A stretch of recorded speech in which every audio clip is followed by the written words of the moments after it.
감사하신 하나님, 감사하신 하나님.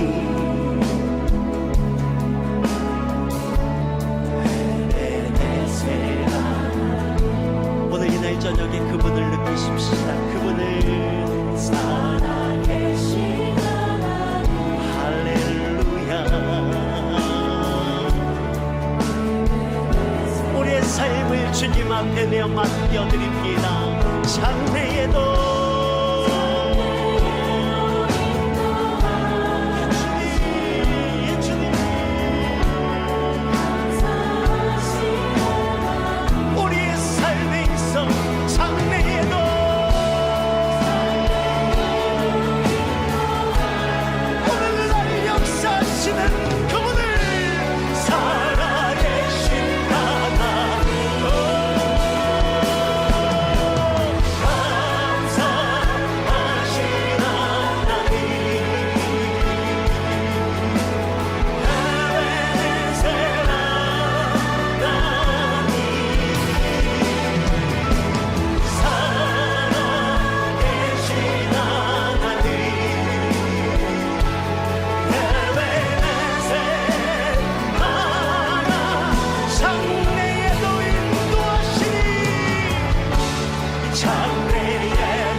선한 목자 되셔서 저희들을 생명의 주장으로 인도하시고 영원한 생명의 물가로 인도하시는 하나님, 이 시간 우리들의 예배를 받아 주시옵소서. 하나님, 한 주간의 시간들을 주님 앞에 회개합니다. 우리들의 행위와 생각과 언행들과 말씀과 일치하지 못하고 각자 자기의 길로 갔음을 고백합니다. 하나님의 말씀이 기준이 되어야 함에도 세상의 기준을 따르고 세상의 원리를 따랐습니다. 다시 거룩하신 하나님 앞에 섰사오니 긍휼과 사랑으로 용서하시고 하나님 앞에서 거룩한 백성이 될 수 있도록 은혜 주시옵소서.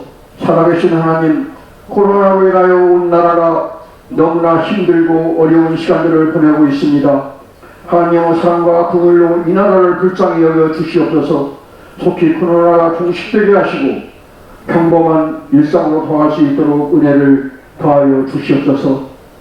참 소망 되신 하나님, 코로나가 장기화되면서 많은 성도들이 일터가 무너지고 있습니다.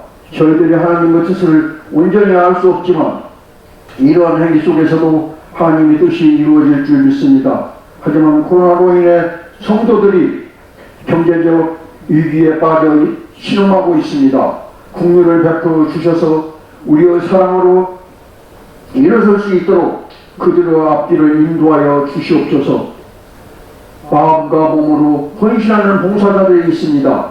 주님께서 그들을 기억하여 주사 그들의 수고와 헌신이 헛되지 않도록 은혜를 주시옵소서. 그들의 수고를 통해 교회와 나라가 확장되게 하시옵소서.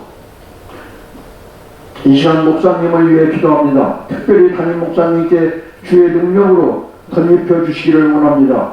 교회의 머리가 되신 예수 그리스도를 위해 수고하고 몸된 성도들을 위해 애쓰고 있사오니 주의 사랑과 능력으로 채워주사 영육간의 강건함을 다하여 주시옵소서.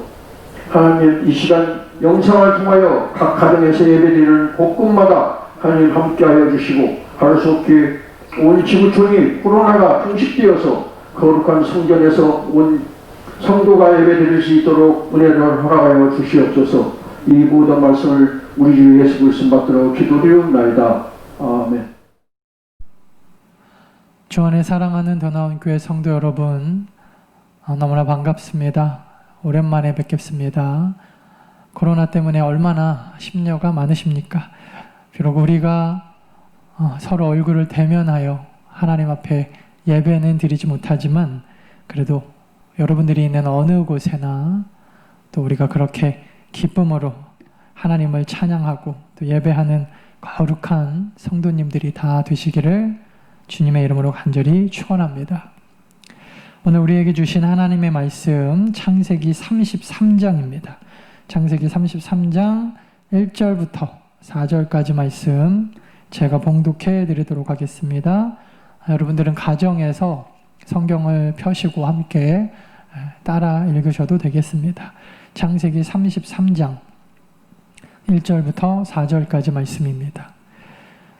야곱이 눈을 들어보니 에서가 400명의 장정을 거느리고 오고 있는지라 그의 자식들을 나누어 레아와 라헬과 두 여종에게 맡기고 여종들과 그들의 자식들은 앞에 두고 레아와 그의 자식들은 다음에 두고 라헬과 요셉은 뒤에 두고 자기는 그들 앞에서 나아가되 몸을 7번 땅에 굽히며 그의 형 에서에게 가까이 가니 에서가 달려와서 그를 맞이하여 안고 목을 어긋 맞추어 그와 입 맞추고 서로 우니라.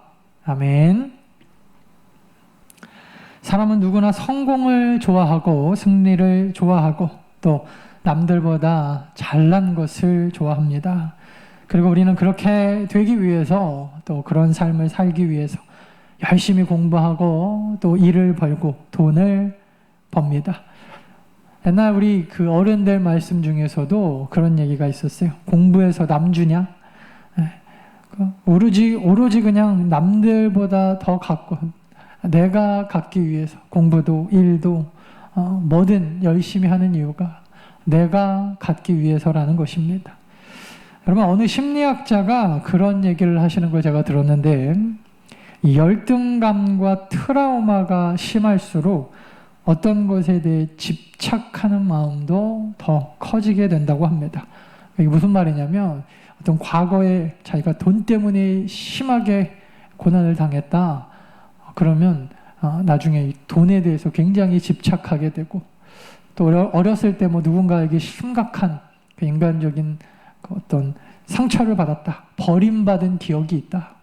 그럼 나중에 여러분 그것이 트라우마로 작용해서 누군가에게 버림받는 걸 굉장히 극도로 두려워하는 그래서 상대방에게 어떤 사람에게 더 집착하게 되는 그런 사람이 되기도 한다고 합니다.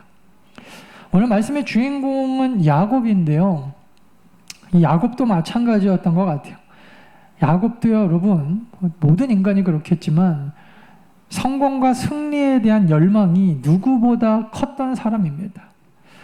근데 그는 태생부터 형이 있었어요. 쌍둥이 형인데 늘 이 형하고 비교해서 2% 부족한 사람이었습니다.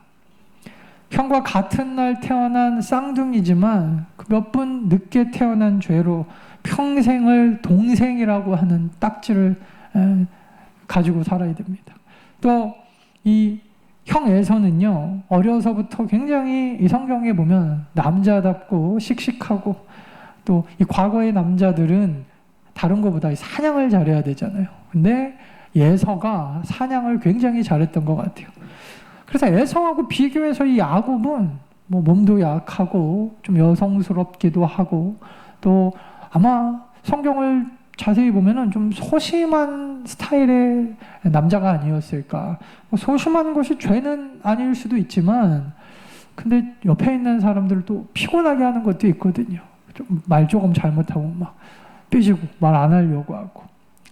그래서 이 형은 사냥도 잘하고 막 씩씩하고 어려서부터 이러니까 여자들한테 인기도 많아서 결혼도 일찍 합니다. 그래서 형 에서가 2번 장가 갈 때까지 예전에 남자들이 또 여러 명 여자하고 결혼하기도 했잖아요.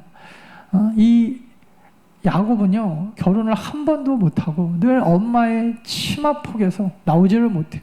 그래서 엄마를 도와서 부엌 일을 하고 또 이 형 에서는 또 그거와 비교해서 굉장히 와일드하게 나가서 사냥을 즐기는.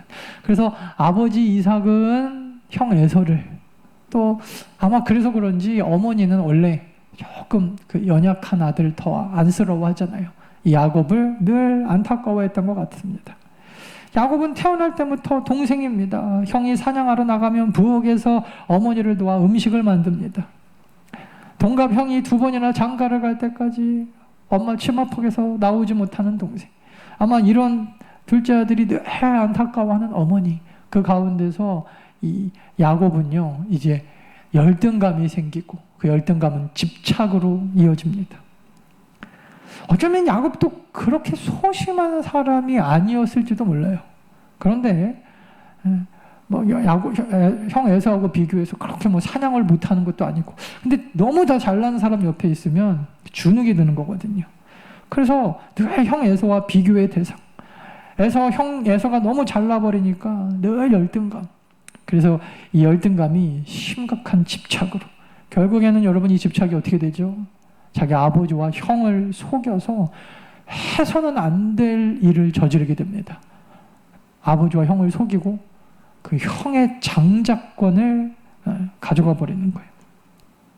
나중에 여러분 이 사실을 알게 된 형 에서가 어떻게 했겠어요? 이 사실을 알고 동생 야곱을 죽이겠다고 지금 엄마 아빠가 살아계시니까 내가 너 내버려두지 죽여버릴 거라는 거예요. 야곱은 자기를 죽이려고 하는 형 에서가 장난이 아닌 걸 알았거든요. 그래서 그 누여움을 피해서 20년이 넘는 시간 동안 어디로 도망을 치죠? 외삼촌 라반의 집에 도망가서 삽니다.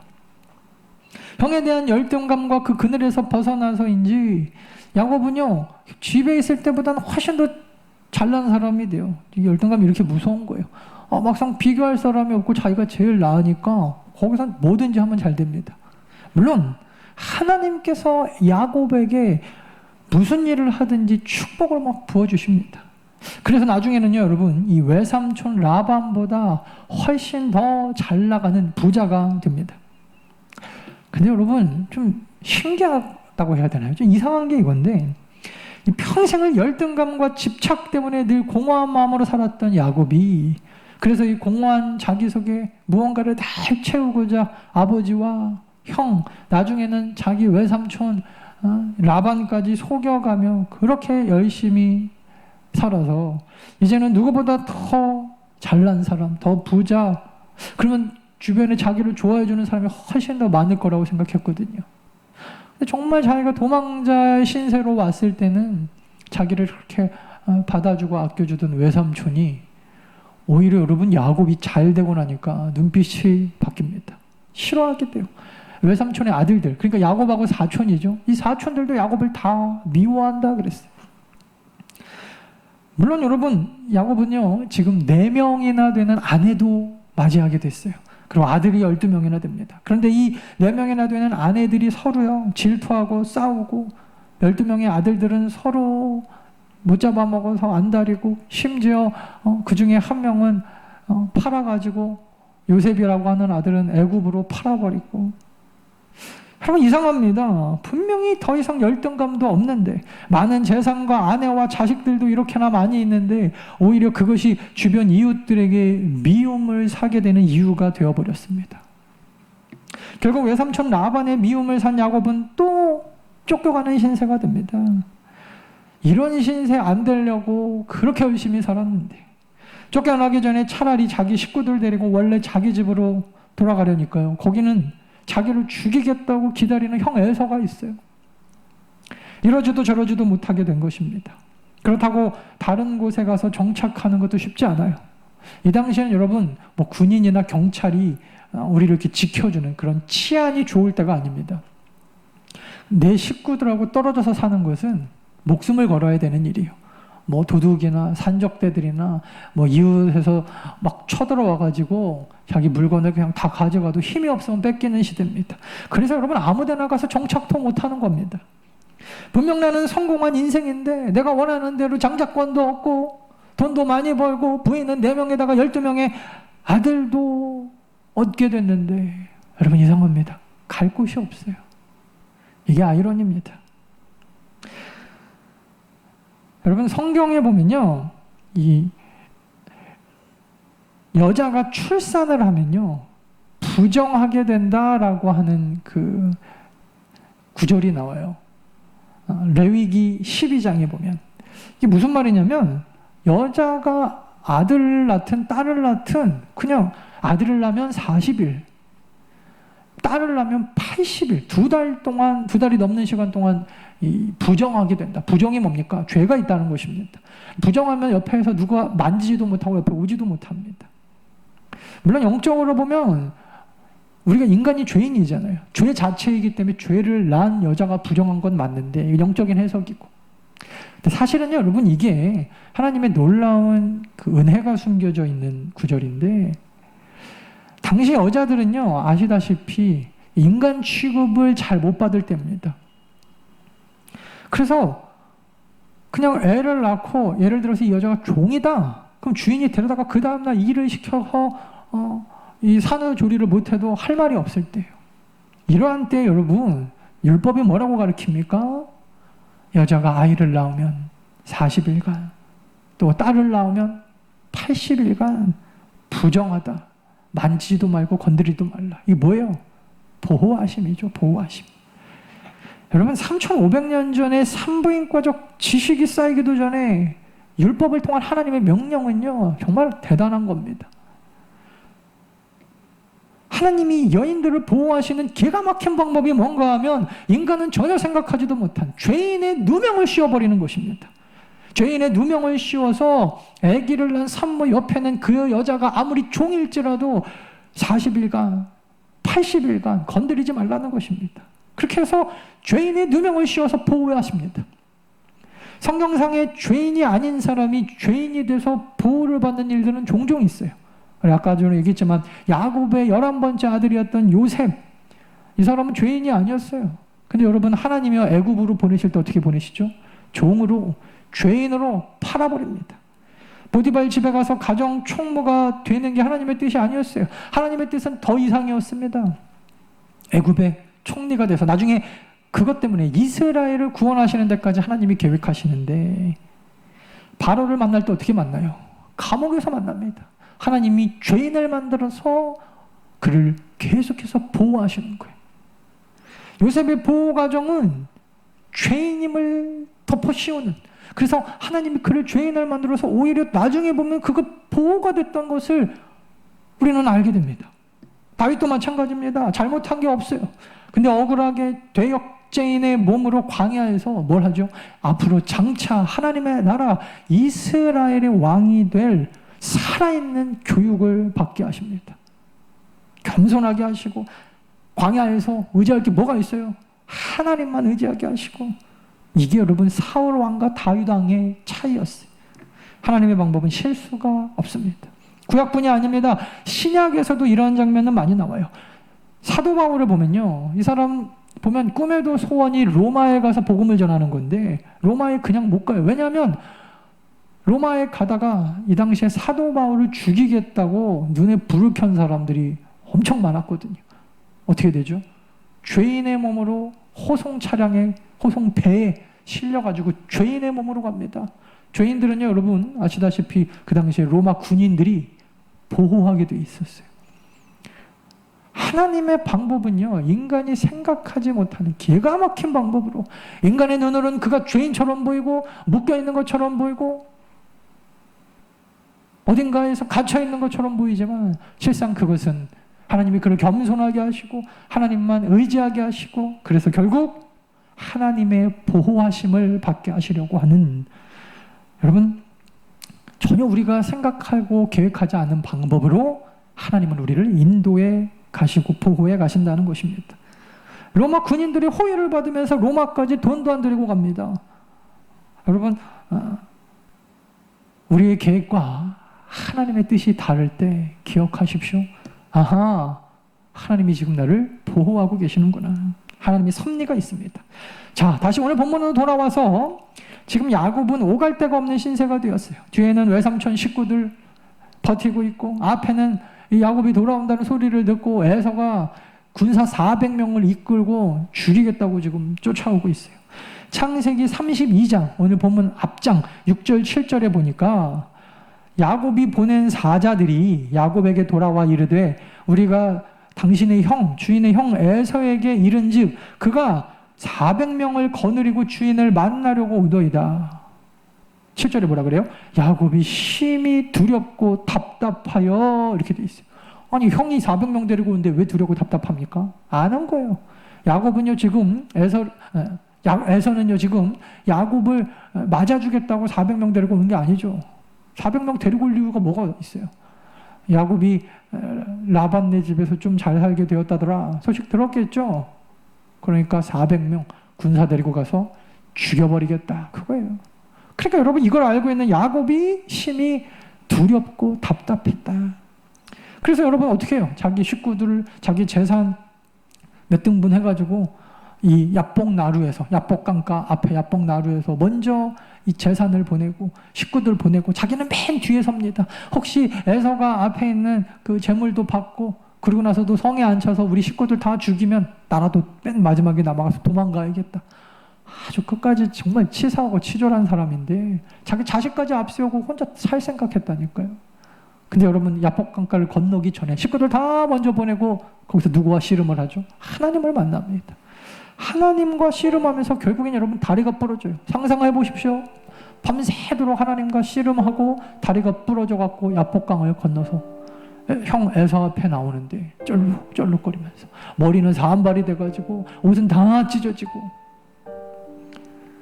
여러분 왜 에서가 야곱을 참아 죽이지 못하고 오늘 본문에 보니까 서로 안고 울었더라 그랬어요. 죽이려고 와서 울었더라. 제 개인적인 짧은 견해입니다만 만약에 야곱이 막 더 잘 돼가지고 400명보다 형보다 더 많은 군사를 데리고 와서 한판 붙었으면 둘 다 죽었을 거예요. 에서가 야곱을 죽이려고 400명 거느리고 와서 보니까 이건 도저히 사람의 몰골이 아니죠. 너무 불쌍해 보여요. 그래도 여러분 애증이 있잖아요. 아무리 자기를 속이고 장자권을 뺏어간 동생이지만 그래도 동생이 저러고 있으니까 가슴이 아픈 거죠. 가슴이. 제가 예전에 어느 장례식장에 갔는데 이제 안 믿으시는 분이었던 것 같아요. 근데 이제 가서 기도 좀 해달라 그래서 가서 기도를 해드리고 밥을 먹고 있는데 밖에서 시끄러워서 보니까 몇 년 동안 연락을 않고 지내던 동생이 찾아왔대요. 형이 돌아가셨다고 하니까. 근데 이 가정이 돈 문제로 서로 싸워가지고 몇십 년 동안 말을 안 하고 서로 형과 동생이 지냈던 거예요. 근데 장례식에 와서 그렇게 우는 거예요. 돌아가시고 나니까 이제 뭐 더 이상 싸울 것도 없고 서로 간에 상처도 없고 그래서 애증인데 장례식 앞에서 늦게 와서 미안합니다 그러면서 우시더라고요.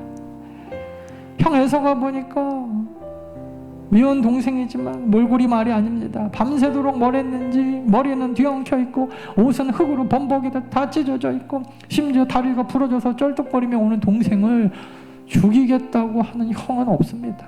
불쌍한 거죠. 그러니까 서로 안고 울었더라.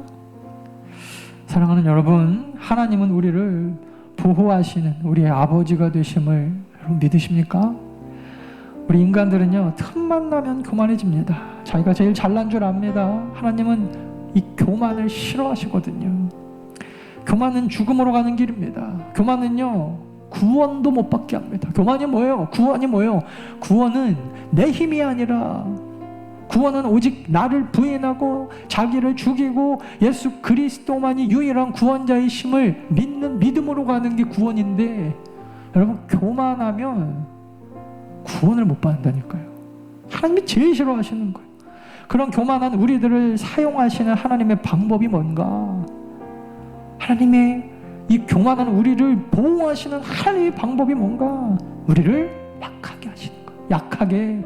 심지어 여러분 죄인 취급을 당하게 하시고 죄인으로 만들어 버리시고 어린아이를 순산한 여인처럼 내가 잘못한 거라고는 생명을 잉태한 애 낳은 일밖에 없는데 죄인 취급을 당할 때가 있어요. 이 시대 우리 교회가 그렇죠. 물론 이 시대 우리 교회가 죄를 많이 지고 뭐 잘하는 것도 많지 않을 수도 있지만, 근데 여러분 생각해보면은 어마어마하게 큰 잘못을 한지도 않았는데 교회라는 이름 때문에 더 많이 우리가 상처받고 더 많은 죄인은 취급을 당할 때가 있어요. 이유가 뭘까? 저는 이렇게 생각합니다. 하나님이 우리를 겸손케 하시게 하신다. 왜 겸손케 하실까요? 하나님의 보호하심이죠. 보호하심. 말씀을 마칩니다. 여러분, 지금 대한민국에서 신앙생활 하는 것이 참 쉽지 않아요.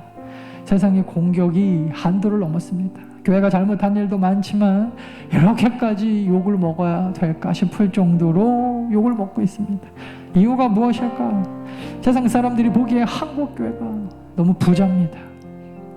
그래서 복음의 진리와 상관없이 여러분 비움을 사고 있어요. 망고의 진리입니다. 예수 그리스도가 뭐라 그랬어요? 팔복에서, 예수님이 팔복에서 이야기한 거는요 역설입니다. 가난해야 되고 애통해야 되고 울어야 되고, 그죠? 우리 안에 여러분 다른 사람이 나를 건드리지 못할 정도로 내가 강해지면 그러면 내 안에 있는 이 공허함이 해결될까? 적어도 여러분 야곱의 여호와를 보면 그건 잘못된 것 같아요. 물론 불쌍이라고 표현하면 좀 성경적이지 않지만 우리 믿음의 성도들은 주 앞에서, 이건 당연하고 세상 앞에서도 우리 이웃들 앞에서 겸손하게 살아가는 저와 여러분들이 되시기를 간절히 축원합니다. 불쌍해 보여야 돼요. 오늘 본문의 야곱처럼 스스로 강하려고 하면 망하지만 약해져서 하나님이 보호하시면 삽니다. 에서의 마음을 녹여버리시잖아요. 그냥. 사랑하는 여러분, 세상이 우리를 공격하는 이유는 교회가 약해서가 아닙니다. 이 시대 교회가 뭐 힘이 없고 뭐 뭉치지를 않아서 세상에 우습게 본다. 그래서 여러분 나가서 막 소리 지르고 싸우고 그러니까 여러분, 세상 사람들이 교회를 두렵게 봅니까? 우습게 보죠. 스스로 강해지려고 하니까, 정치를, 권력을 등에 업고 목소리를 내려고 하니까 세상이 교회를 우습게 봅니다. 강해지는 게 아닙니다. 2020년 현재 한국교회는 하나님의 능력은 온데간데 없고, 교회의 재정 상태, 교회에 무슨 어떤 정치인이 있냐 없냐, 무슨 법을 만들 수 있나 없나, 국회의원이 기독교인 중에 몇 명인가 아닌가, 교회의 크기가 큰가 아닌가, 재정 상태가 어떤가, 여러분, 우리는 지금 그것을 자랑할 때가 아닙니다. 사람이 많으면 큰 일을 하고 돈이 있으면 뭐 국회의원이 많으면 여러분, 우리가 뭐 입법 활동이 잘 될 것 같은데 세상이 우리를 우습게 봅니다. 그렇지 않아요. 오히려 여러분, 교회가 강해지고 부해지면요, 세상은 교회를 공격할 것입니다.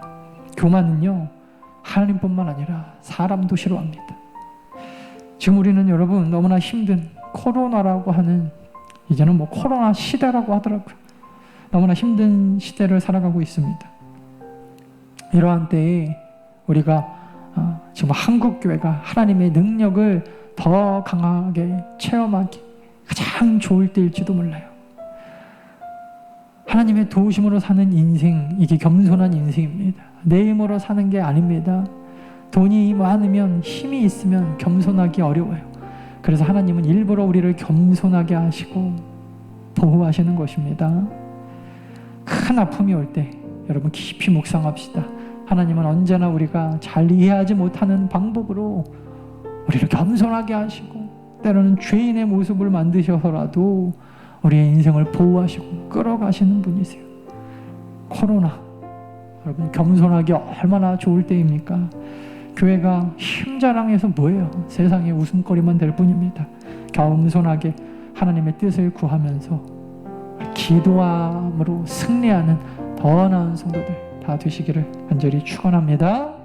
기도하겠습니다. 살아계신 하나님, 오늘도 우리가 서로 함께 얼굴을 대면하여 하나님 앞에 예배하지는 못하지만 또 이렇게 부족하나마 영상으로, 또 온라인으로, 또 핸드폰으로, 또 컴퓨터로 주님 앞에 예배하게 하심을 감사합니다. 우리 예배를 받아 주시옵소서. 오늘 말씀처럼, 그리고 우리가 겸손하게 하나님 앞에 서는, 세상 앞에 우리의 능력을 자랑하면 오히려 교회가 웃음거리가 될 뿐임을, 이러한 때일수록 더욱 겸손하게 하나님의 능력을 구하며 살아가는 더 나은 성도들, 하나님의 자녀들 다 되어지게 도와 주시옵소서. 예수님의 이름으로 간절히 기도합니다.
구경하겠습니다. 여러분 그 가정에서 또 지금 핸드폰으로 또 함께 예배를 참여하실 때는 이거 가지고 여러분 구경하고 뭐 침대에 누워가지고 아무데나 여러분 그 편하게 누워서 예배 드리는 거 아닙니다. 아셨죠? 우리가 어쩔 수 없이 지금 영상으로 예배를 하지만 여러분들이 그 장소를 구별하셔서 그리고 옷을 갖춰 입고 또 가족끼리 한 자리에 앉아서 그렇게 예배를 드려주실 수 있기를 부탁드립니다.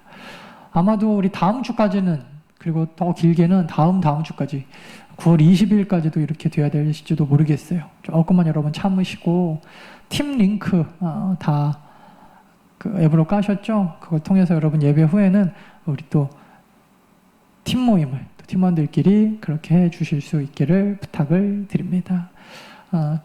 9월 우리 셋째 주 정도에는 또 만나볼 수 있기를 좀 고대를 하고 헌금 질문하시는 분들 많은데 여러분 그 제가 계좌를 올려드릴 테니까 예배 후에 11조 그 다음에 건축 선교 각자 계좌가 조금씩 다르거든요. 그 계좌로 보내주셔도 되고 계좌 사용이 어려우신 분들은 우리 다음에 우리 대면 예배할 때 모아서 가지고 오셔도 좋고 지금 뭐 또 저희가 재정적으로 이렇게 여유가 있는 건 아니고 또 지금 유아실도 하나님의 은혜로 빨리 또 고쳐서 저쪽 201호도 사용해야 되기 때문에 혹시 주중에 여러분 해주실 수 있는 분들은 교회에 오셔가지고 헌금함에 하시고 저한테 꼭 얘기를 해주셔야 돼요. 저나 우리 재정집사님, 그 장로님들한테 문자를 보내주시면 저희가 바로 또 그 재정을 처리할 수 있도록 헌금을 처리를 할 수 있도록 그렇게 하겠습니다. 그래서 주중에 오셔서 기도도 하시고 주중에 오시는 건 괜찮으니까 헌금하시고 그리고 가시면 하여튼 교회는 여러분 일주일에 한 번씩 이상씩은 꼭 밟고 가십시오. 아셨죠? 그렇게 해서 여러분 헌금은 해주시기를 바랍니다. 다른 광고 혹시 또 있으면요 제가 우리 카톡 채널을 하나 만들려고 그래요. 더나은교회 교회 카톡 채널 그곳에 여러분 오셔가지고 또 여러 가지 공지사항이나 이런 것들 확인해 주시면 감사하겠습니다. 지금은 우리 주 예수 그리스도의 은혜와 하나님 아버지의 무한하신 사랑과 성령의 감화, 감동, 충만 교통하심이 어려운 시대지만 겸손함으로 야곱처럼 이 모든 어려움을 하나님의 은혜와 능력으로 이겨가기로 하나님 앞에 맡겨드리며 또 주님 앞에 겸손하게 세상 앞에 겸손하게 서기로 또 주님 앞에 간절하게 간구하는 우리 믿음의 성도들 머리 위에 또 각 가정 위에 우리가 밟는 모든 땅 이 나라와 이 민족 위에 이제로부터 영원토록 함께 있을지어다. 아멘.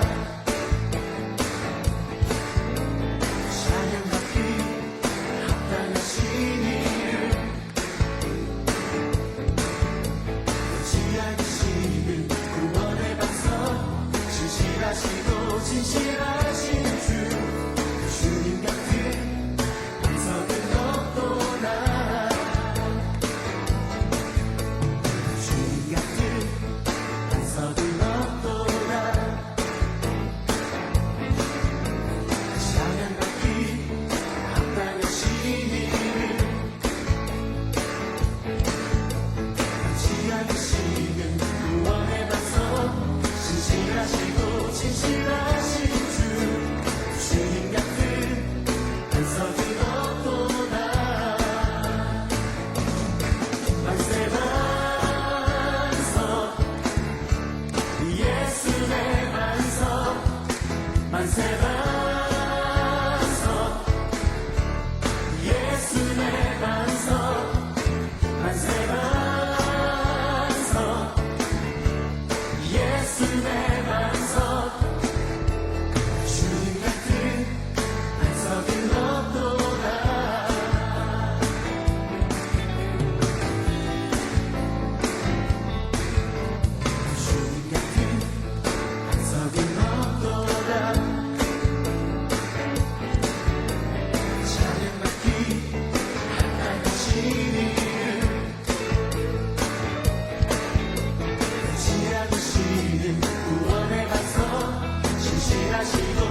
위해